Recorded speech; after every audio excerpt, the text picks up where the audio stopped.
제가 이제 그 우리 특송 그 계산 사업 목장 서울에서 오기도 했는데 계산의 사업장이 몇 개가 있습니다. 우리 성도들 중에 사업장이 몇 개가 있어요. 근데 제가 가서 보고 해도 매우 비전이 있고 또 대한민국을 확 뒤집고 또 세계로 나갈 수 있는 그런 사업장들이 펼쳐졌는데 이렇게 뜻을 모아서 그렇게 찬양을 드려줬습니다.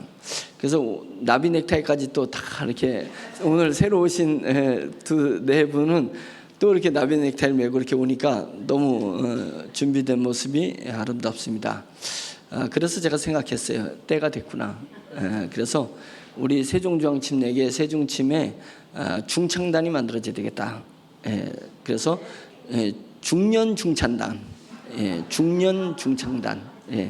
청년은 못 옵니다. 그래서 중년 중창단이 만들어지면 좋겠다. 이제 이런 생각이 들었습니다. 그래서 중창단 이름은 카보드. 카보드 오늘 설교 나와요.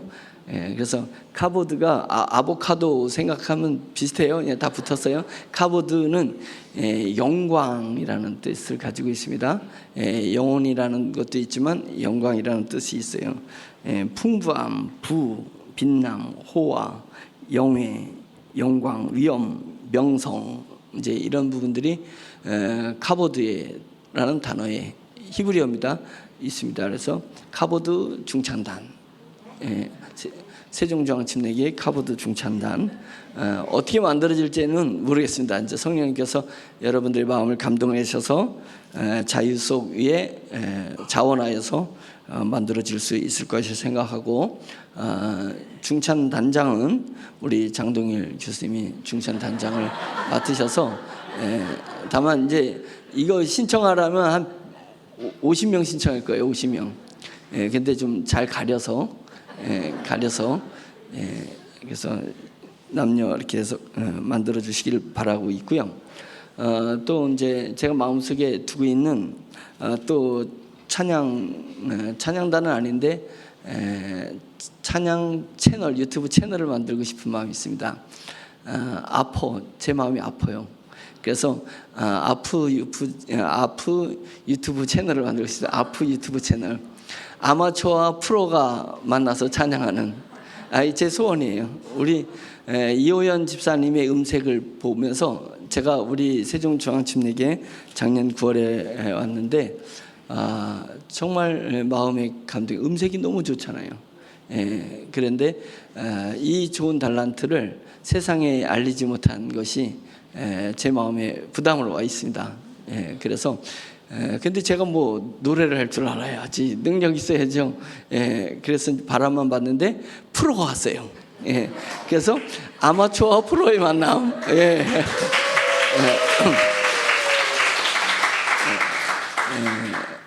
하여튼 제가 운은 뛰어났습니다. 운은 뛰어났었는데 그래서 아프 채널 달란트가 있는데 기도하면 하나님께서 선생님을 붙여주시고 그 영화 있었잖아요. 그 영화 뭐죠?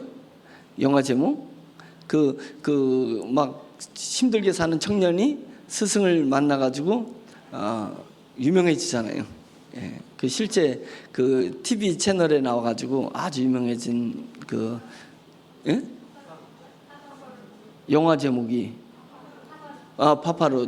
파파로치? 하여튼 그 영화 감동적이었잖아요. 그래서 같이 이렇게 만나서 이렇게 연습해가는 과정을 유튜브에 담아서 달란트 노래하고 싶은데 또 재능을 알리고 싶은데 그렇게 마음 아파하는 젊은이들이 엄청나게 많습니다. 우리나라 대한민국에 많아서 그들이 이제 그 과정을 한번 보고 자기도 그 가르치는 걸 보고 자기도 자꾸만 연습을 해서 자기도 달란트가 키워질 수 있는 하나님께서 어떻게 열어가실지 아무도 모릅니다. 그래서 아프 채널 그다음에 카보드 중창단 그리고 찬양단은 지금 예배 전에 찬양단을 하고 있으니까 찬양단도 있고 이제 그래서 우리 세종중앙침례교회가 하나씩 자리를 잡아가는데, 예전부터 중창단을 하자라는 제안이 있었는데 그때는 감동이 없었습니다. 성령님 감동이 없어서 이게 프로그램으로 그냥 막 진행하는 거 좋은 건 아니기 때문에 그렇게 하고 있습니다. 그래서 또 오늘 잠깐 우리 집사님 한 분하고 예배 전에 벤치에 앉아서 얘기를 하는데, 제가 신방하지 못하는 것 죄송합니다. 시간이 없기 때문에 안 하는 것도 아니고, 처음에 오자마자 신방하면 남의 집안 사정 알기 위해서 하는 것이 되기를 원치 않습니다. 제가 알면 뭐하고 모르면 어떻습니까? 그것이 신방의 목적이 되지 않고, 우리 교회가 말씀으로 복음으로 성령으로 충만하고 이 폭발이 일어날 때쯤에 목사가 가서 그 가정에서 기도할 때에 성령의 능력이 나가고 성령의 역사가 나가는 그런 신방을 하고 싶었기 때문에 꾹 참고, 매우 궁금한 것들이 많이 있고 한데 참았습니다. 이해해 주시라고 그렇게 했는데, 이해해 주셨나 몰라. 여러분들이 이해해 주시기 바랍니다. 네. 오늘 또 이렇게 저희 교회에 새로 방문하신 성도님 계십니다. 저희가 방문할 때마다 큰 거는 못 드리고 템플러 일회용 컵을 쓰지 말고 재활용 용기를 쓰자. 그래서 템플러를 드리고, 템플러에 정성껏 귀한 사탕과 초콜릿을 넣어서 드렸으니 예배 중이라도 까서 드시기 바랍니다.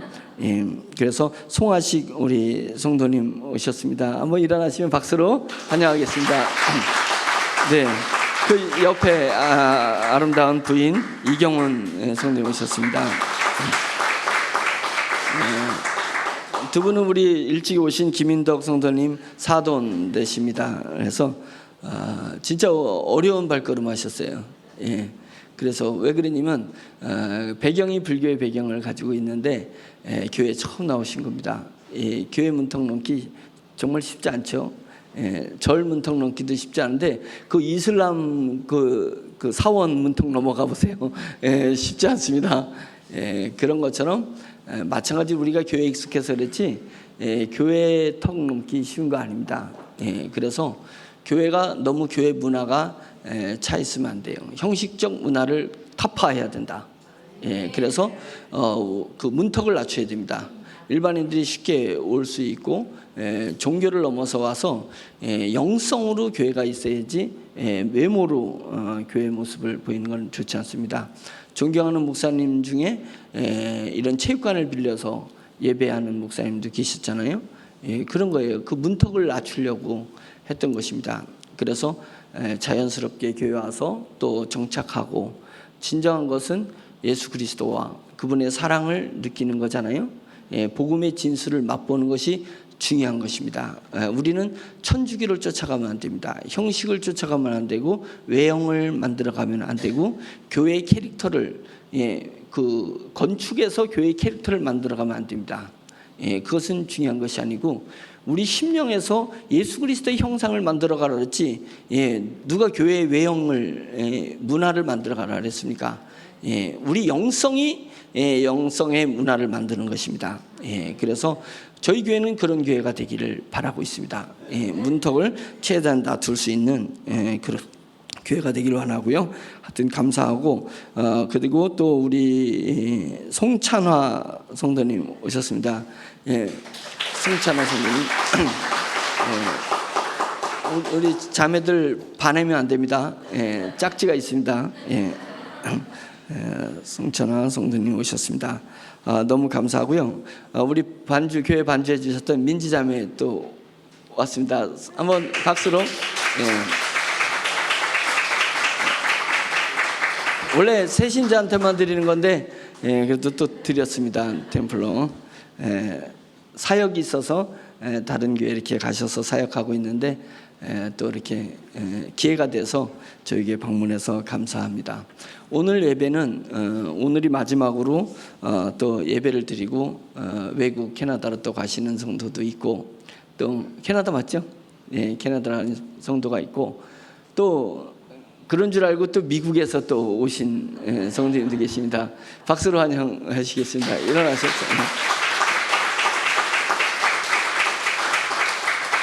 그래서 특별한 이제 사업적인 일이 있어서 미국에 잠깐 가셨는데 또 이렇게 방문해 주셨습니다. 그 외에도 뭐 서울서도 매주 이렇게 내려오시고, 오늘 보셨지만 계산팀 계산에서 오는 거 쉽지 않습니다. 그래서 계산에서도 오시고 이제 그렇게 방방곡곡에서 와주셔서 너무나도 감사드립니다. 어디서 또 왔어요? 그래서 우리가 교회가 작은 것 같지만 결코 작지 않습니다. 왜 그러냐면 교회는 영적인 공동체이기 때문에 내 영이 무엇을 품고 있느냐입니다. 그리고 하나님께서 우리에게 무슨 소명을 주셨느냐, 이게 대단히 중요한 것입니다. 그래서 저희 교회는 1만 교회를 품고 한국교회 개혁을 하나님께서 저에게 소명으로 주셨습니다. 한국교회는 대형교회 중심의 패러다임이 한국교회를 만들고 있고, 그것이 한국교회가 1200만 교회가 1200만 성도가 600만 성도, 650만 성도로 줄어들게 만들었습니다. 대형교회를 지향하다 보니까 전체 교인 수가 주는 거예요. 그래서 대형교회는 열매가 돼야지 지향해야 될 목표가 돼서는 안 된다. 소형교회 중심의 패러다임이 한국교회를 다시 만들어 가야 된다. 이제 이런 생각을 하게 되었습니다. 작은 교회가 중요한 거예요. 그래서 작은 교회에서 성도들을 계속 탄생하고, 그런 부분들이 특수 사역을 가지고 있는 교회로 모여서 대형 교회를 만드는 것입니다. 그래서 작은 교회가 어머니고 대형 교회가 성장한 자식이 되는 것입니다. 불효 자식이 뭐예요?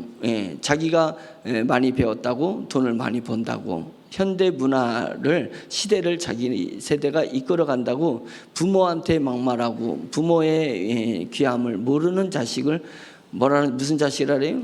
후레 자식, 후레 자식이라고, 후레 자식, 그런 후레 자식이 되는데, 영적인 것도 마찬가지입니다.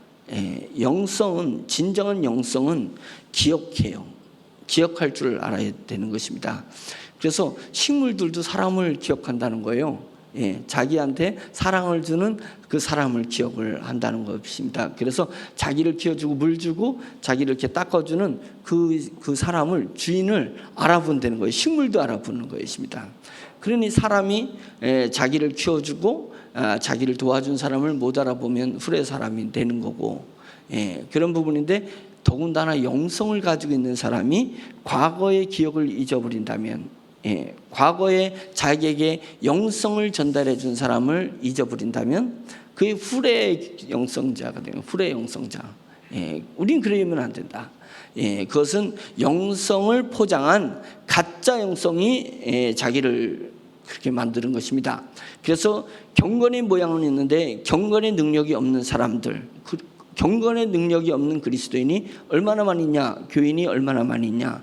그래서 경건의 모양만 가지고 있어요. 영성의 모양만 가지고 있지 영성의 능력이 없어요. 영성의 능력이 없어서 과거를 잊어버리는 거예요. 자기에게 은혜를 베푼 사람을 잊어버리는 거예요. 그렇지 않습니다. 영성은 자기에게 은혜 준 모든 사람을 기억해내게 만들어냅니다. 기억하게 만들어내. 근데 우리가 육신의 자아에 매몰돼 있으면, 육신의 자아에, 육체에 매몰돼 있으면 잊어버려요. 내 것에 집중할 때 남의 것을 잊어버립니다. 근데 영성 있는 사람들은 잊지 않습니다. 이 영은 우리 육체를 넘어서는 지혜를 가지고 있고, 우리 육체를 넘어서는 그 감성을 가지고 있습니다. 그리고 하나님과 늘 교제하는 교통의 능력을 가지고 있고, 직관이 있습니다. 성령님이 어디로 가시는지를 직관적으로 알고 성령님을 쫓아가는 그 능력이 우리 영성에는 있는 거거든요. 그러니까 영성 있는 사람은 사람을 잊지 않습니다. 은혜 베푼 사람을 잊지 않고 교통해야 될 사람을 잊지 않는 모습이 있습니다. 우리 교회가 그런 영성을 가질 수 있는, 진정한 영성을 가질 수 있는 그런 교회가 되어야 되고, 그래서 1만 교회, 소형 교회를, 미자립된 교회 1만 교회를 뭉쳐서 저희는 한국 교회 개혁을 이루고자 하는 것입니다. 그래서 저는 하나님께서 대한민국에 1만 교회가 모일 수 있는 월드컵 경기장을 10개를 만들어 주셨다고 믿고 있습니다. 2002년 월드컵 하나를 위해서 월드컵 경기장이 저렇게 잘 만들어진 것 같으세요?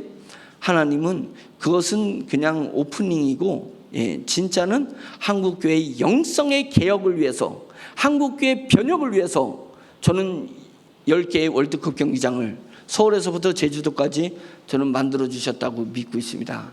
그래서 그것을 놓고 기도했어요. 하나님, 저곳에 모일 수 있도록 도와주시옵소서.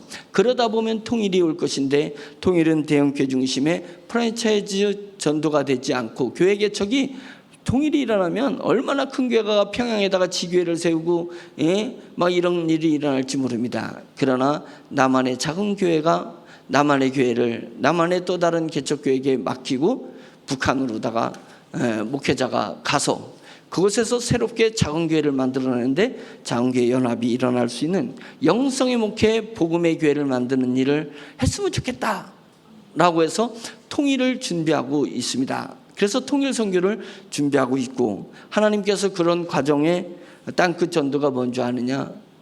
젊은이들이, 전 세계 젊은이들이 이제는 어디 가서 거닐게 되냐면 메타버스 공간에서 거닐게 될 것이다. 그들의 삶은 메타버스 가상 공간에서 그들의 삶을 누리게 될 건데, 그곳에서 복음을 전해야 되는 것이다. 그곳에 교회를 세워야 되고, 그곳에서 이념이 가 있고 생각이 가 있는 그곳에서 복음을 전해야 된다는 거예요. 그래서 메타버스 교회, 메타버스 선교를 준비하기 시작해서 하나님께서 그 일을 열심히 저에게 하게끔 하셨고, 엔지니어를 붙여주시고 회사를 붙여주셔서 메타버스 교회를 진행하기 위해서 그 전문 업체 8개를 붙여주셔서 지금 진행되고 있습니다. 그래서 이제는 그 메타버스, 전 세계의 젊은이들이 모이는 그 메타버스, 수십억 명이 저는 메타버스 공간으로 모일 거라고 보고 있습니다. 그곳에서 교회를 세우고 그곳에서 복음을 전해야 된다. 아바타에게 복음을 전해야 된다는 것을 소명으로 가지고 있습니다. 그 중심에 저는 우리 세종중앙침례교회가 영성의 모본이 되기를 바라고, 영성의 저수지가 되기를 바라서 여기서 흘러넘치는 영성이 1만 교회와 통일선교와 메타버스 선교에서 땅끝까지 이르러 복음을 전하는 사역을 완수할 수 있기를 간절히 축원합니다. 먼저 이 설교가 계속 이렇게 진행되면 기도 시간을 놓친다고 먼저 기도 먼저 하고 기도하겠습니다. 하나님 아버지, 우리 오늘 송하식 성도님, 이경훈 성도님, 송찬아 성도님이 왔습니다. 하나님께서 저들의 영혼을 사랑해 주셔서 우연한 기회를 따라서 사람의 관계성을 따라서 교회에 올 수 있게 해주셨고, 이제 하나님을 섬기고 하나님을 부를 수 있도록 해주셔서 감사합니다. 하나님은 사랑이라 하셨습니다. 하나님을 통하여서 진정한 사랑을 느낄 수 있도록 도와주시고, 하나님 때문에 인생이 더욱 행복하고 유익하고 보람찬 인생이 펼쳐질 수 있도록 주께서 역사하여 주시옵소서. 이 모든 은혜가 하늘로부터 내려와서 땅에 편만히 펼쳐진다는 것을, 그 영적인 질서와 하나님 영적인 세계의 신비로움을 저희가 체험해 나갈 수 있도록 주여 도와주시옵소서. 예수 그리스도의 이름으로 감사하며 축복하여 기도했습니다. 아멘. 자, 오늘은 시편 57편을 통해서 우리가 하나님의 마음을 알았으면 좋겠습니다. 또한 하나님의 마음을 아는 사람이 하나님께 어떤 마음을 가져야 되는지 이 부분도 알기를 간절히 원합니다. 교회에 우리가 왜 오는가에 대한 질문을 답을 하지 못하면 교회에 열심히 하는 것이, 출석하는 것이 식어질 수도 있습니다. 내가 왜 교회에 가야 되지? 예수님만 내 마음으로 믿으면 되지, 내가 집에서 예배 드리거나 인터넷으로 드리면 되지 라고 이야기할 수 있습니다. 근데 우리가 그리스도인으로서 교회에 나와야 되는 당위성과 그 다음에 절대성이 있습니다. 당위성과 절대성이 있습니다. 그 얘기는 뭐냐면 사람은 태어나면서 자기의 정체성을 만들어 가고 있는 거예요. 근데 자기가 열심히 자기 정체성을 만들어 가고 있는데 주변에서 자기 정체성을 깨트리려고 하고 그 다음에 폄하하게 되면 자기가 만들어가는 정체성이 세워지지 못했을 때 그때 무너지는 것입니다. 죽고 싶다. 내가 이 세상에 있을 필요가 없다. 이렇게 생각이 되는 거기 때문에 그래서 모든 사람이 자기의 정체성을 만들어가는 것은 매우 중요한 것이고 매우 중요한 것이고 매우 필연적인 것입니다. 그런데 우리가 알아야 되는 것은 모든 사람은 개인적 정체성이 있고 공동체적 정체성을 가지고 있습니다. 그래서 개인적 정체성만 있다고 해가지고 되는 것이 아니고 또 그것을 넘어서서 공동체의 내가 일원으로서의 그 정체성을 가지고 있어야 되는데 우리는 스스로 나를 그리스도인이라고 하잖아요. 그리스도인. 내가 그리스도인이라는 것은 개인적 정체성이 내가 예수를 믿으니까 내가 하나님을 믿으니까 나는 그리스도인이다. 그게 아니라는 거예요. 그리스도인이라는 것은 내가 예수 믿는 내 개인적 정체는 하나님의 자녀, 믿음을 가지고 있는 사람, 이제 이런 것은 하나님의 종, 뭐 이런 것은 개인적 정체성인데 그리스도인이라는 호칭을 불리려면 그것은 그리스도인은 개인적 정체성이 아니라 공동체적 정체성의 용어입니다. 그리스도인이라는 것은 왜 그러냐면 사도행전에서 그리스도인이 처음 나왔는데 안디옥 교회에서 처음 나온 것입니다.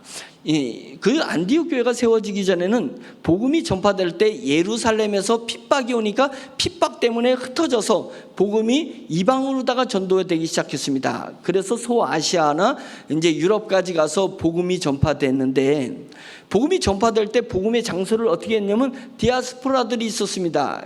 그러니까 히브리인들이 모여서 예배하는 그런 그 회당이 있었거든요. 그래서 회당을 중심으로 해서 흩어져 있는 유대인들에게만 복음을 전했었습니다. 흩어져 있는 유대인들만. 왜? 그들이 복음을 가지고 있는 초대교회 초창기에 예수님이 제자로부터 교인들은 무슨 생각이 있었냐면 예수님의 복음은 하나님의 자손인 아브라함의 후손인 우리에게 주신 선물이다라고 생각했습니다. 그래서 예수 그리스도는 오로지 우리 유대인들, 히브리인들에게만 주어진 선물이 예수 그리스도고 메시아라고 생각했기 때문에 그 메시아를 우리가 믿게 되었지 않느냐. 그 메시아가 십자가에 돌아가신 것을 우리가 보지 않았냐. 십자가에 돌아가신 그 메시아가 생명을 죽음을 이기시고 부활한 것을 우리가 보지 않았냐. 그 예수 그리스도께서 부활하신 후에 우리 눈으로 하늘에 승천하시면서 다시 올 것을 보지 않았느냐. 그렇기 때문에 우리가 모여서 기도했더니 성령님이 예수님의 예언대로 성령님이 오셔서 우리가 알 수 없는 방언도 하기도 하고 외국의 말들을 알아듣기도 하고 놀라운 기적과 이적을 우리가 체험하지 않았느냐. 그러니까 이것은 우리가 아브라함의 후손이기 때문에 우리에게 주신 선물이야. 이것은 우리가 유대인이기 때문에 우리에게 주신 선물이니까 이것을 흩어져 있는 전국 방방 전 세계 방방곡곡에 흩어져 있는 우리 유대인들에게 복음을 전해야 된다. 히브리인에게 복음을 전해야 된다 생각해서 그들은 회당에서만 가서 회당에서 유대인들에게만 복음을 전하게 되었던 것입니다. 그런데 그때 성령이 폭발치는 역사가 마가의 다락방에서 일어났을 때 그때 누가 있었냐면 북아프리카에서 신앙생활을 했던 사람이 있었습니다. 그들이 안디옥 교회가 있는 그 지역에서 복음을 전하는 중에 이방인들에게도 전해본 거예요. 왜 이 복음이 히브리인에게만 이스라엘 사람에게만 복음을 전해야 되냐라고 생각해서 헬라인, 로마인들 또 다른 종족한테 복음을 전해봤어요. 예수님이 이야기를 해봤어요. 그랬더니 놀라운 현상이 일어난 거예요. 그들이 예수를 믿기 시작하는 거예요. 그랬더니 예수님만 믿는 게 아니라 성령을 받기 시작하는 거예요. 뭔가 우리가 지금 착각하고 있는 거 아니었나? 우리는 이 복음이 오로지 유대인, 우리와 같은 히브리 유대인에게만 주어진 복음인 줄 알았는데, 그런데 전혀 아브라함의 씨앗이 아닌, 후손이 아닌, 할례를 받지 않은, 유대인들은 다 할례를 받았는데 할례를 받지 않은 사람들에게도 복음을 전했더니 그들이 예수를 믿고 그들이 성령이 임하더라 이거예요. 그러면서 그들이 예수를 믿고 성령이 임하니까 회당에서 유대인들이 모이듯이 그들이 모이기 시작하더라는 거예요. 그래서 모여서 만들어진 교회가 안디옥 교회였습니다. 그 안디옥 교회라는 이야기가 이방인들이 예수님을 믿고 성령을 받았다는 얘기를 듣고 예루살렘 교회가 발칵 뒤집혔습니다. 이게 웬일이냐 이거예요. 우리가 잘못 알고 있었던 거 아니냐, 우리가 하나님의 마음을 잘못 헤아린 거 아니냐, 하나님 나라의 하나님의 뜻을 우리가 왜곡했던 건 아니냐, 깜짝 놀라서 바나바를 예루살렘 교회에서 안디옥 교회를 보낸 겁니다. 왜? 바나바는 매우 인격적이고 매우 영성이 있는 분이고 매우 어진 분이거든요. 그래서 사리 분별을 감정에서 사리 분별을 하지 않고 영성으로 사리를 분별할 수 있는 사람이기 때문에 바나바와 마가를 보냈던 것입니다. 그래서 바나바가 안디옥 교회에 가서 모든 진상을 조사해 보니까 확실히 이들이 우리 유대인들하고 똑같이 예수 그리스도를 메시아로 믿는 사람이었습니다. 그래서 하나님 나라와 하나님 나라의 소망을 갖게 된 것이고 그들이 성령이 충만해 있는 것을 발견하는 것입니다. 그래서 그것에서부터 이제 유대인들이 구약에서부터 물려받은 성경을 그들에게, 안디옥 교회에게, 이방인들에게 성경을 가르치기 시작을 했더니 그들이 은혜가 충만한 교회가 되더라. 그때부터 교회에 모인 그 공동체를 주변에 있는 이방인들이 그리스도인이다, 저들은 우리와 같은 똑같은 이방인이고 우리 같은 똑같은 헬라인이고 로마인인데 그들은 로마인 중에서 또 다른 공동체다. 그 공동체란 이름을 불러줄 때 그리스도인이라고 불러준 것입니다. 그리스도인이라고. 그래서 오늘날까지 그리스도인이라는 호칭으로 우리가 신앙생활을 하게 된 것이니, 그리스도인은 뭐예요? 교회 공동체 이름이었어요. 교회 공동체 이름이었어요.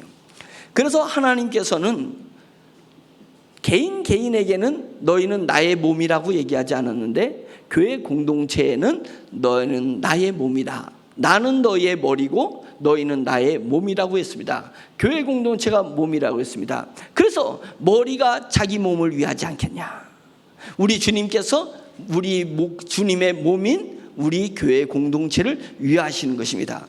그래서 성령의 역사는 개인에서 공동체로 가는 것이 아니라 공동체에서 개인에게 가는 것입니다. 하나님의 은혜도 공동체에서, 그리스도인이라는 공동체에서 개인에게 가는 것입니다. 하나님의 축복도 능력도 교회를 통해서 개인에게 나아가는 것입니다. 그것입니다. 이게 영적 질서예요. 영적 질서. 우리가 그 나라에 가면은 그 나라의 법을 따라야 되잖아요. 미국에 가면 미국 법을 따라야 되고 일본에 가면 일본 법을 따라야 되잖아요. 아무리 미개한 나라라 할지라도 그 미개한 나라 가도 그 미개한 나라에 법이 있다는 것입니다. 그 법을 따라야 돼요. 우리는 하나님의 나라의 백성이에요. 하나님의 나라에서 살고 싶은 것입니다. 하나님 나라의 법이 있어요. 하나님의 룰이 뭐냐면 하나님의 나라는 공동체를 통해서 개인에게 은혜와 축복과 능력이 나아간다는 것입니다. 그래서 우리가 모이는 것이에요. 교회 모이는 이유는 그것입니다. 내가 공동체적 나의 정체성을 갖기 위해서 그런 것입니다. 그래서 공동체적 자기 정체성을 가져야 예수 믿는 개인으로서 정체성이 확고하게 되는 것입니다. 만들어지는 거예요. 거꾸로 하면 안 돼요. 거꾸로 하면 돼요. 내가 예수를 믿었으니까 내가 그리스도인이야. 내가 그리스도인인데 교회에 가서 봉사하려고 하는 거야. 그건 아니에요. 나는 교회 공동체의 한 일원으로서 우리는 예수님의 몸이야. 예수님의 몸인, 하나님의 몸인 공동체야. 한 공동체로서 이제 내가 가정에 돌아가서, 내가 직장에 가서, 또 개인으로서 내 안에 있는, 내 마음에 오신 하나님의 나라, 내 마음에 오신 예수 그리스도의 성령님을 느끼면서 살아가는 것입니다. 그래서 교회는 와도 되고 안 와도 돼요? 와야 돼요. 반드시 우리는 공동체적 정체성을 갖기 위해서 모여야 되는 것입니다. 이 모이는 것이 중요하지 않았다면 로마에서 그렇게 생명의 핍박을, 위협을 당하면서 주일에 한 번씩 일주일에 모일 리가 없었습니다. 카타콤 지하에 감춰놓은 그 시체 보관실이 카타콤이잖아요. 무덤이잖아요. 그 카타콤에 사람들이 밤에 누가 카타콤에 가겠어요? 밤에 가서 시체 예를 치는 게 어떻게 해서 낮에 가지. 근데 크리스천들은 밤에 모였습니다. 왜? 시체 보관한 무덤에는 밤에 안 간다는 걸 알고 그들이 주일날 밤에 모인 것입니다. 왜 모였어요? 공동체적 자기 정체성을 유지하기 위해서 모이게 된 것입니다. 그러니 지금은 얼마나 편하고 얼마나 자유롭습니까? 그런데 교회 모이지 않으면 우리의 신앙에 뭔가가 오류가 난 것이고 바이러스가 들어온 것이라는 거예요. 그래서는 자기가 개인 가정에서 영성이 자라날 수 없습니다. 영성이 자라날 수가 없습니다. 교회 공동체를 무시하고 바른 영성을 유지한 사람을 저는 한 번도 본 적이 없습니다. 제가 찾아가서 영성을 뒤져보면 능력이 없어요. 모양은 있는데 능력이 없습니다.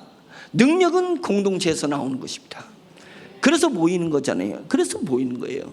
우리가 교회 공동체를 모이는 이유는 그런 것들 때문에 모여지는 것입니다. 두 번째는 소명을 감당하기 위해 모이는 거예요. 개인적 소명이 한계에 있어도 우리는 공동체의 소명에 모이는 것입니다. 그래서 위대한 것을 시도하는 교회를 가라. 위대한 것을 기대하고 있는 교회를 찾으라. 그것입니다. 그것이 나의 능력과 나의 입장과 나의 형편과 상관없이 위대한 축복을 받을 수 있는 비결인 것입니다. 그리고 천국에서 위대한 상급을 누릴 수 있는 비결이 되는 것입니다. 그래서 공동체에 가야 되는 거예요. 선별해야 되는 것입니다. 선별해야 되는 거예요. 그래서 무작위로 움직일 수는 없습니다. 어떤 소명을 가진 교회냐, 어떤 사역을 감당하려는 교회냐, 이것이 매우 중요한 것입니다. 그것이 나의 능력과 나의 축복과 그것이 나의 상급과 직결되는 일이기 때문에 그렇습니다. 나는 가난해도 아무 상관이 없습니다. 나는 못 배워도 아무 상관이 없습니다. 나의 인격은 갖춰지도 않은 상관이 없습니다. 왜냐하면 교회 공동체가 그것을 커버해 줄 수도 있기 때문에 그런 것입니다. 그래서 공동체에 모이는 목적은 그런 이유 때문에 우리가 모이는 것입니다. 세 번째는 교회 공동체에 왜 모이냐면 마디를 만든다는 것을 알아야 됩니다. 마디를 만드는 것입니다. 마디. 시간은 마디가 어디 있어요? 그런데 시간을 하나님이 년과 월과 주를 만들어 주시면서 마디를 만들어 주시고 절기를 만들어 주지 않았습니까? 그래서 나를 기념하라고 했습니다. 주님께서 나를 기념하라는 것은 뭐예요? 마디를 만들어라는 거예요. 마디를 만들어라는 것입니다. 그래서 우리가 주일을 맞이한 것은 뭐냐면 내 시간을 마냥 기준 없이 살지 말고 마디를 만들어야 돼요. 대나무가 마디가 있기 때문에 안 부러지는 것처럼 내 인생과 내 영성에 마디를 만들기 위해서 교회에 모이는 것입니다. 그 마디를 만들지 못하면 내가 평일이나 주일이나 그냥 집안에서 뒹굴면서 내가 아무 때나 예배드리고 싶을 때 예배드리고 아무 때나 뭐 기도하고 싶을 때 기도하고 마디가 없잖아요. 마디가. 그래서 주일을 기념하여서 부활하는 주님의 날을 기념하여서 주일날 공동체들이 모이는 것입니다. 그것이 거룩함이에요. 구별됐다는 것입니다. 거룩한 것은 구별된 거예요. 시간을 구별하는 것입니다. 마디를 만드는 거예요. 그래서 주일날을 구별해서 주일날 모이는 것입니다. 두 번째, 장소를 구별하는 것입니다. 우리가 집에서 평상시에 누리던 그 장소가 아니라 구별된 장소에 오면서 나의 정체성을 확고하게 만들어져 가는 것입니다. 그 장소를 구별해보고 시간을 구별해보세요. 그러면 내 정체성이 만들어지는 것입니다. 그것입니다. 여러분 하루를 살면서 집안에서 살면서 직장에 있으면서 사업장에 있으면서 여러분들이 구별된 공간이 어디예요? 내가 구별된 시간에 구별된 공간을 잡아놓은 데가 어디예요? 나의 구별된 공간. 이제부터 그것을 잡아야 됩니다. 그것이 나의 정체성을 만들어 간다는 것을 알아야 돼요. 나의 정체성을 만들어 가는 거예요.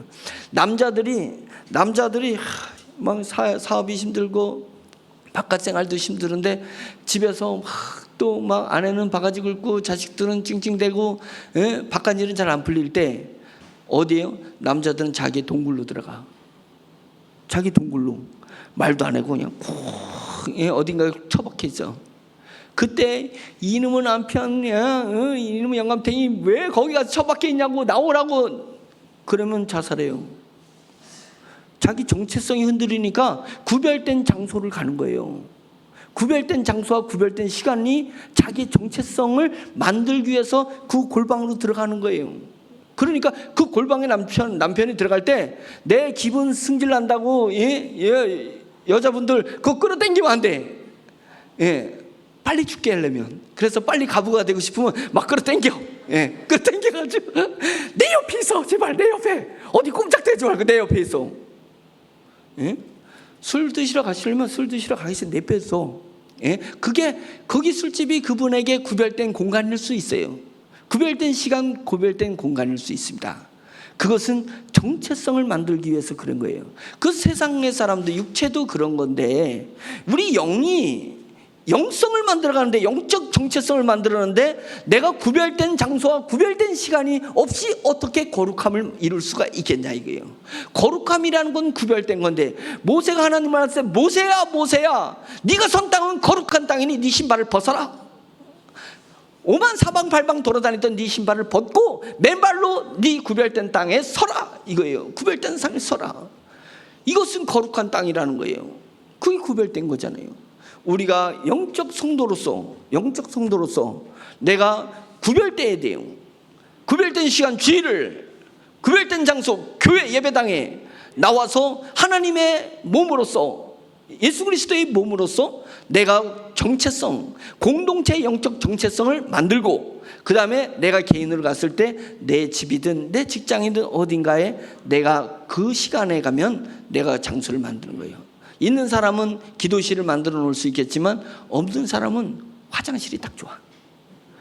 화장실, 깜깜한 화장실, 불을 딱 끄고 그 안에 내가 조용히 눈을 감는 거예요. 눈을 감고 그 시간대 하나님 앞에 기도하는 거예요. 3분도 좋고 5분도 좋고, 감동 오면 1시간 동안에 화장실 안에 있어도 좋습니다. 그것이 참 좋아요. 예, 참 좋아요. 그래서 뭔가 내 안에 구별된 시간, 구별된 장소를 만들어 놓은 것이 내가 하나님의 자녀로서 영적인 정체성을 만드는 것이고, 더 중요한 것은 교회 예배당에 모여드는 것입니다. 그것이 우리가 모이는, 예배드리는 이유가 되는 것입니다. 아멘. 57장은 딱 눈에 띄는 건 하나님이요, 이 부르짖음이 눈에 띕니다. 보세요. 1절에 하나님이요 라고 얘기를 하면서 5절에 하나님이요, 7절에 하나님이요, 11절에 하나님이요, 이렇게 얘기를 하고 있습니다. 근데 특이한 구절로 이해가 구성이 되어 있습니다. 뭐냐면 5절 보면 하나님이여 주는 하늘 위에 높이 들리시며 주의 영광이 온 세계 위에 높아지기를 원하나이다, 이렇게 했잖아요. 5절에 딱 얘기하고 그 다음에 건너뛰어서 11절 맨 마지막에 똑같은 말을 합니다. 찬양을 하는데 하나님이여 주는 하늘 위에 높이 들리시며 주의 영광이 온 세계 위에 높아지기를 원하나이다. 이 시편 저자는 시를 지으면서 5절과 11절에다가 울타리를 딱 만들어 놓은 것입니다. 방어벽을 딱 만들어 놓은 것입니다. 그리고 그 방어벽 안에 자기가 들어간 것입니다. 구별된 구별된 장소, 구별된 시간을 이 저자는 자기 시로 딱 고백하고, 딱 앞과 뒤를 딱 고백하고 자기가 그 안에 싹 들어가 있어요. 독수리 날개 안에 새끼가 들어가듯이, 폭풍과 내리칠 때 바위 틈 사이로 사람이 들어가 있듯이, 자기는 장소로 자기를 구별하는 게 아니라 자기의 고백으로 딱 구별하고 있습니다. 자, 5절에 자기 구별, 하나님이여 주는 하늘 위에 높이 들리시며 주의 영광이 온 세계 위에 높아지기를 원하나이다. 11절에 하나님이여 주는 하늘 위에 높이 들리시며 주의 영광이 온 세계에 높아지기를 원하나이다. 하나님에 대한 찬양을 앞과 뒤에 딱 하고, 그 다음에 중간에 하나님이여, 중간에 7절, 이제 그 안에 자기가 들어갔어요. 들어가서 하나님이여 이러면서 자기가 하고 싶어하는 말을 하는 거예요. 자기 정체성을 만들어가는 것입니다. 이것이 매우 고차원적인 구별됨입니다. 나의 언어로서 앞과 뒤와 울타리를 만들고 그 안에 자기가 들어가는 것입니다. 신앙 고백 안에 자기가 거하기를 원하는 것입니다. 우리가 힘들고 어려울 때 나를 보호하는 것이 뭐냐? 나의 신앙 고백을 딱 앞과 뒤에다 만들어 버리라. 좌우에 나의 신앙 고백을 만들고 그 안에 내가 거니르라 이거예요. 그러면 구별된 사람이에요. 그러면 거룩한 사람이에요. 그러면 능력 있는 사람이 된다는 것입니다. 자, 이 시편 57편 맨 위에 보면 뭐라고 얘기했냐면, 다윗이 사울을 피하여, 자기 장인이잖아요, 사울 왕을 피하여 굴에, 막벨라 굴에 있던 때, 사막입니다. 도저히 이스라엘에서는 사람이 거하는 곳에서는 다윗이 피해서 왕이 자기를 죽이려고 해요. 다윗이 잘못해서 왕이 자기를 죽이려는 거예요? 그건 아니잖아요.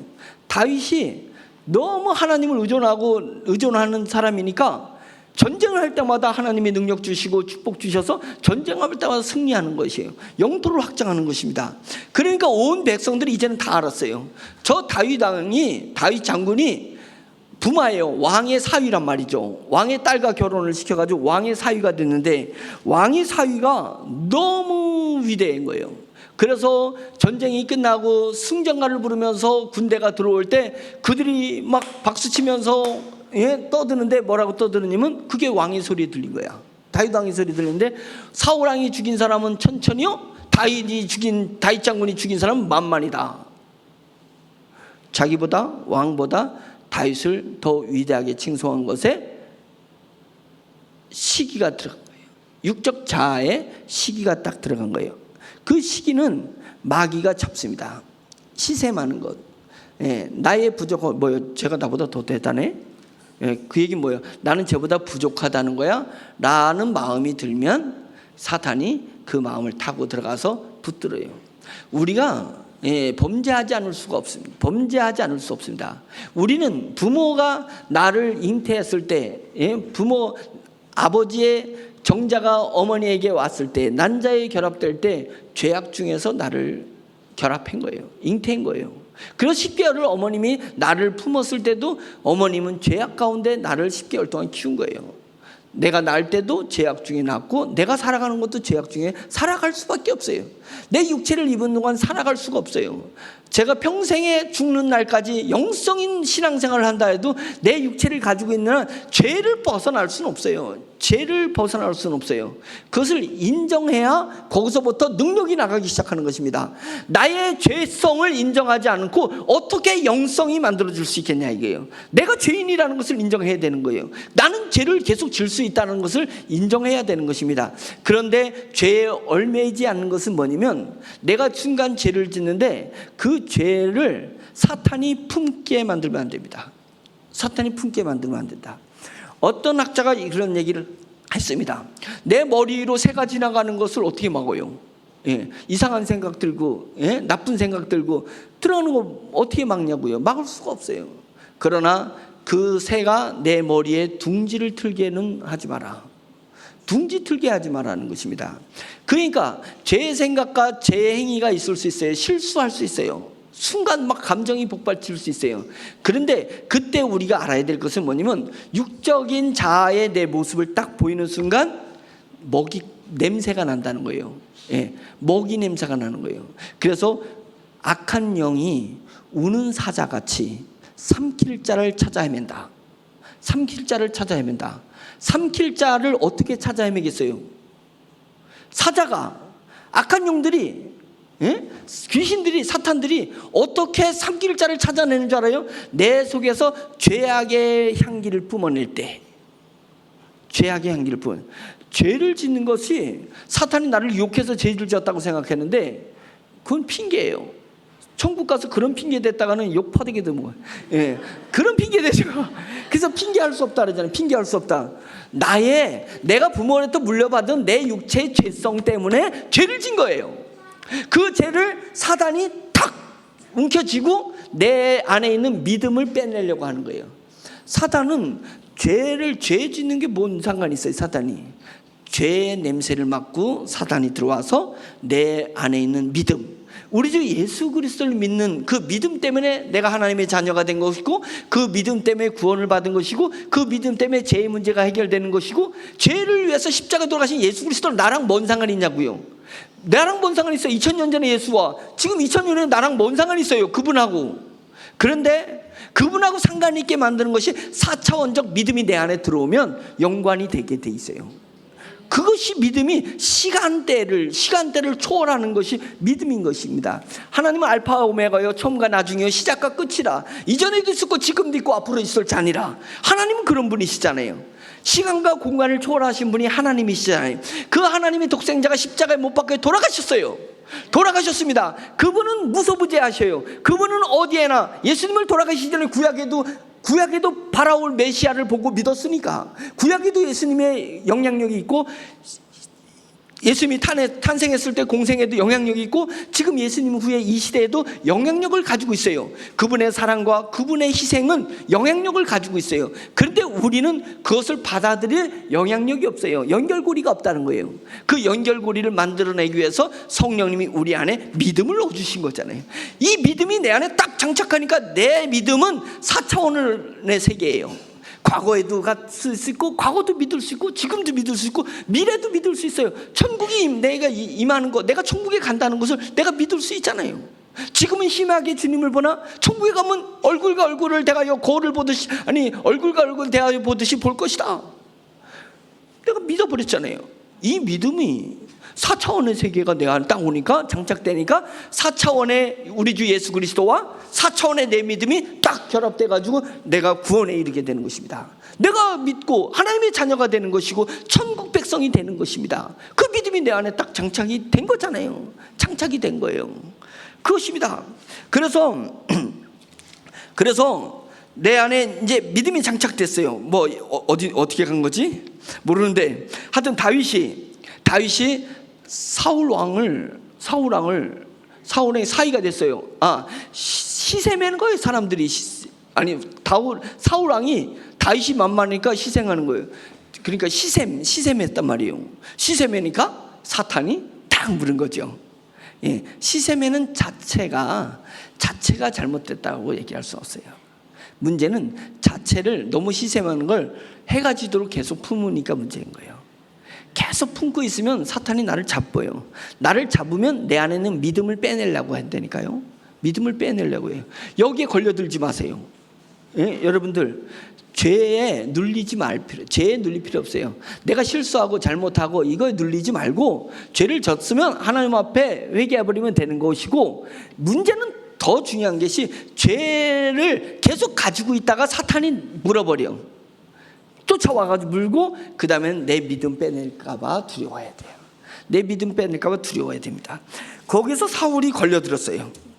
걸려들어서 사울이 다윗을 얼마나 괴롭히고 죽이려 했는지 몰라요. 몇 번 다윗이 아니겠지 했는데, 끝내 요나단을 통해서, 요나단 그 사울 왕의 아들, 큰아들을 통해서 왕이 자기를 진짜 죽이려고 하는 걸 알고서는 피할 길이 없으니까 사막에 간 거예요. 사막에서 굴 속에서 살아요. 그러면서 다윗은 이혼을 당해. 사울 왕이 딸하고 결혼했는데 이혼당합니다. 그 다음에 다윗의 온 집안이 표적이 돼요. 그래서 부모님들도 집에서 형제들 살지 못하고 다윗과 같이 피하는 신세, 같이 종치는 신세가 돼버렸어요. 다윗 때문에 온 집안이. 그러니까 다윗이 어떻게 됐냐, 이거. 다윗이 마음이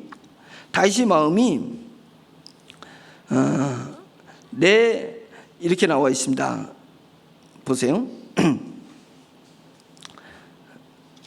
6절, 우리 6절 보겠어요. 6절. 그들이 내 걸음을 막으려고, 내가 하나님의 길을 가려고 하고 하나님의 영광의 길을 가려고 제국을 위대하게, 하나님의 나라를 위대하게 만들려는 내 걸음을 막으려고 그물을 준비했다. 그들이 누구예요? 사울왕과 사울왕을 추종하는 세력들이 그물을 준비했다 이거예요. 그러면서 내 영혼이 억울하도다. 이게 지금 다윗의 심정을 고백하는 거예요. 억울해 죽을 것 같아요. 내가 잘못한 게 없어. 내 장인한테, 왕한테 잘못한 게 하나도 없어요. 잘못한 게 없는데 내 신세는 완전히 비참한 신세가 됐고, 나로 말미암아서 나의 형제와 나의 부모님들이 어려움에 처해 있는 거예요. 자기는 결혼했다가 이제는 이혼하는 신세가 돼버렸어요. 사람들이 자기를 타겟으로 해요. 언제든지 자기를 잡아 죽이려고 덤벼요. 그래서 사람 만나는 게 두려워. 저게 사울 왕한테 고소해버릴까봐, 나를 고소할까봐 사람 만나는 게 두려우니까 사막 가운데 가가지고 있으면서 마음을 토로하는 게 내 영혼이 억울하다 이거. 내 심령 깊은 곳에서 억울하고 또 억울하다 이거예요. 지금 그것을 얘기하는 것입니다. 억울합니다. 살기 쉽니다. 그러면서 뭐라고 얘기했냐면, 자 보세요. 4절. 내 영혼이 사자가 그 으르렁대는 그 사자가 아닙니다. 죽음의 사자예요. 죽음의 사자. 내 영혼이 죽음의 사자들 가운데서 살고 있다. 온통 나를 죽이려고 하는 거예요. 온통 나를 죽이려고 하는 죽음의 사자들 가운데서 내 영혼이 살고 있다. 그 다음에 내가 불사르는 자들 중에 누워있다. 자도요. 자도 자는 게 아니야. 막 불사르는 자들이 뭐라고 표현하면 굶주린 짐승이다. 다른 번역 보니까 굶주린 짐승같이, 또 다른 번역 보니까 개걸대는 자들같이, 배고파가지고 막 하이에나들 개걸대고 돌아다니는 거 있잖아요. 그 개걸대고 있는 사람들 속에서 자기가 자고 있는 것 같은 거예요. 꿈자리가 그렇게 사납다는 거예요. 꿈자리가 그 상태예요. 자들 누워있으니 곧 사람의 아들들 중에라. 이게 뭐예요? 이게 죽음의 사자들, 개걸대는 짐승들, 굶주린 짐승들, 그것이 진짜 그런 짐승이 아니라 사람이다. 이게 사람이 나를 힘들게 하는 거예요. 이놈의 사람이. 곧 사람의 아들 중이다.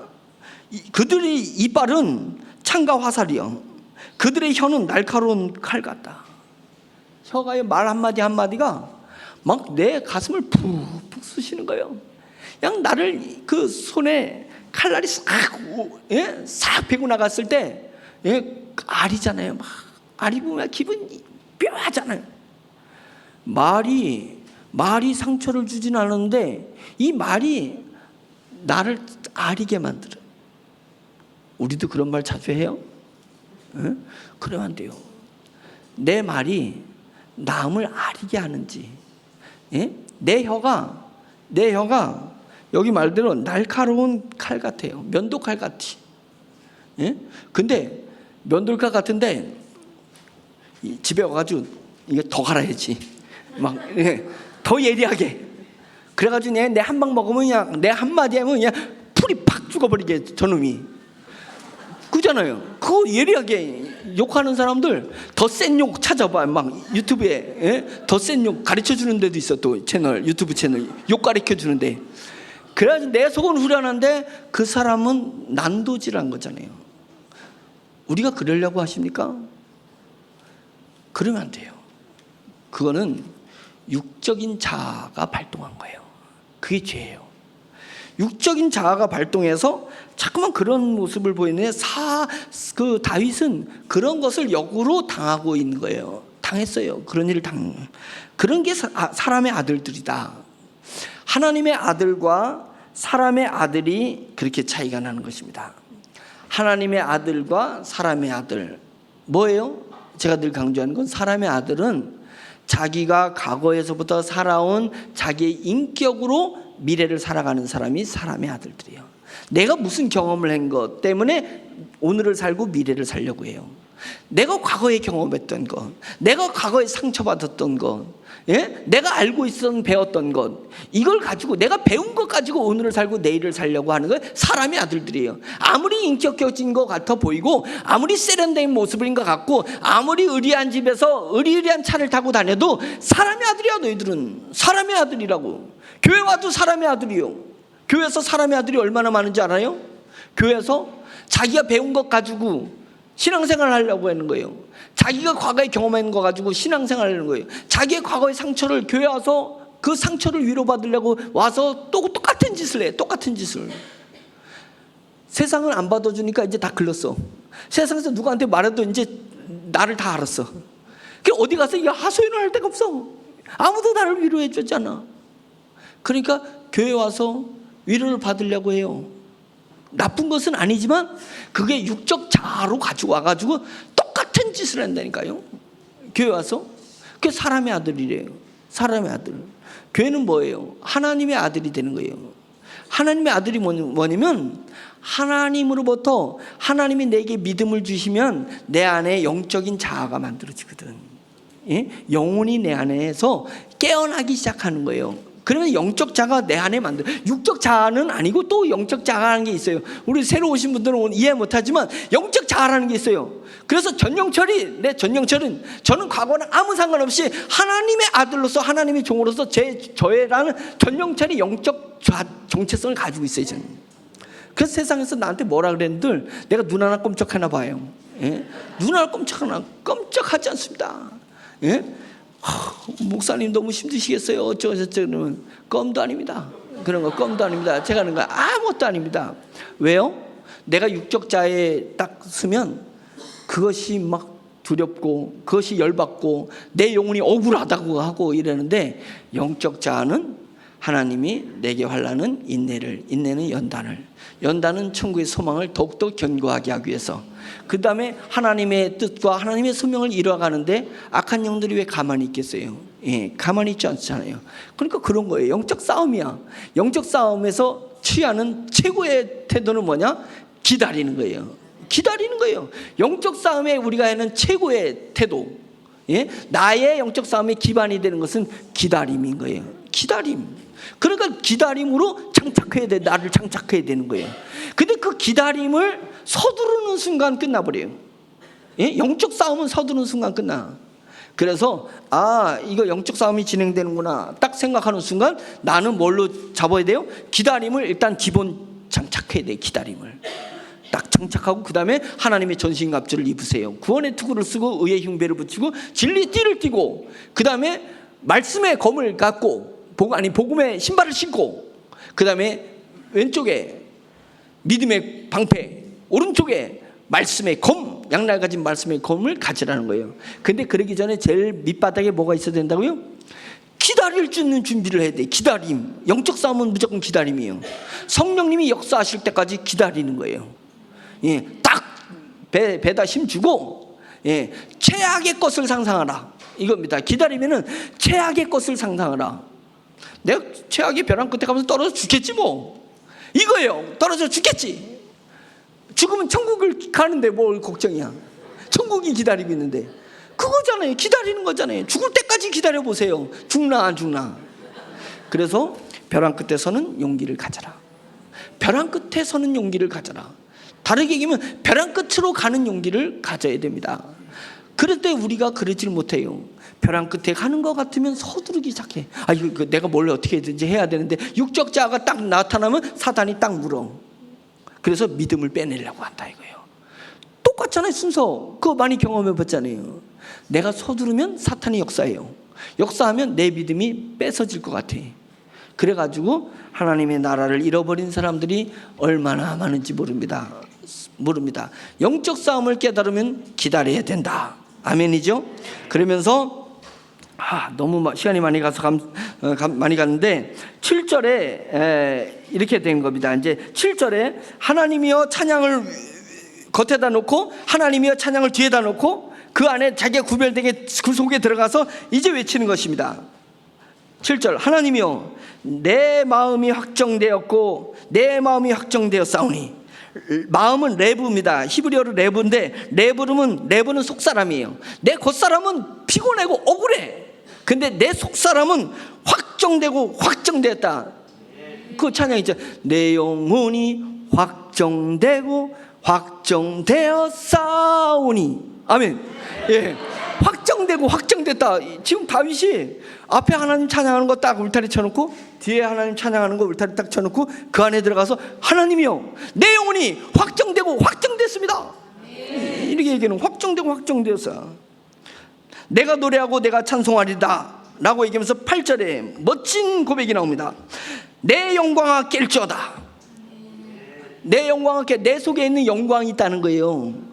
사울은 나를 반역죄로, 사울은 나를 무고죄로 나를 죽이려고 하고 온 백성들이 개걸되듯이 나를 물어뜯으려고 하는데, 그거는 육적인 자아가 그런 거고 내 안에 있는 영광이 있잖아.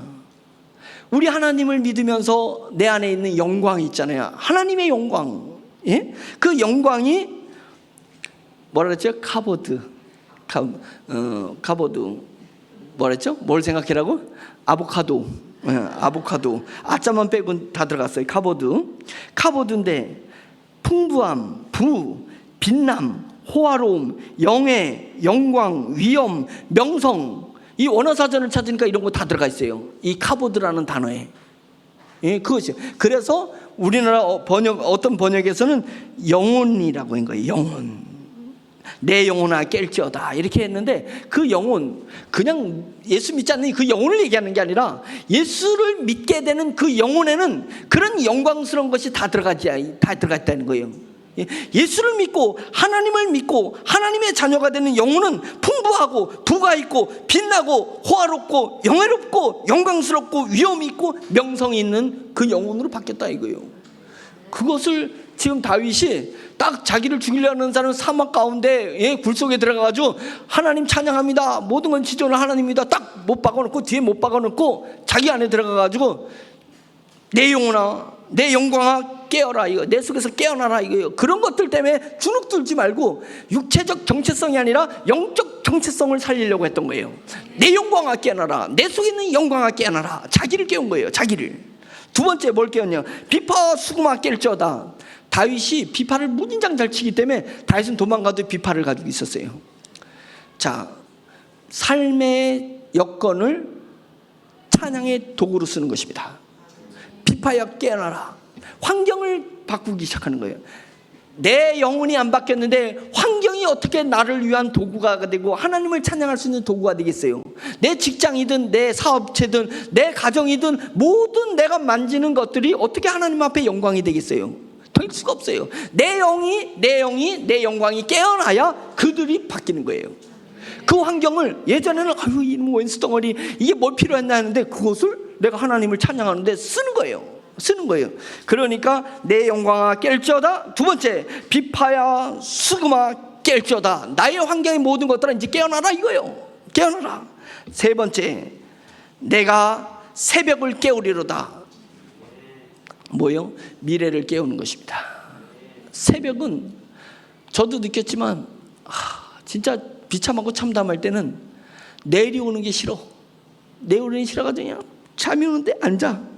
이래 앉아. 이렇게 자면 내일이 오잖아요. 깜빡 자면 내일 오면 나 오늘을 감당하기 어려웠는데 이 밤은 나를 괴롭히는 사람이 입에 그냥 양날 가진 그냥 예리한 면도칼로 나를 도려내는데 그걸 밤에는 그들도 자야 되니까 응? 안 했다가 내일 아침 되면 이제 전화가 오기 시작해. 이놈 그걸 부셔버려 핸드폰을. 응? 전화 오면 그냥 막 자존심을 막 긁어내잖아요.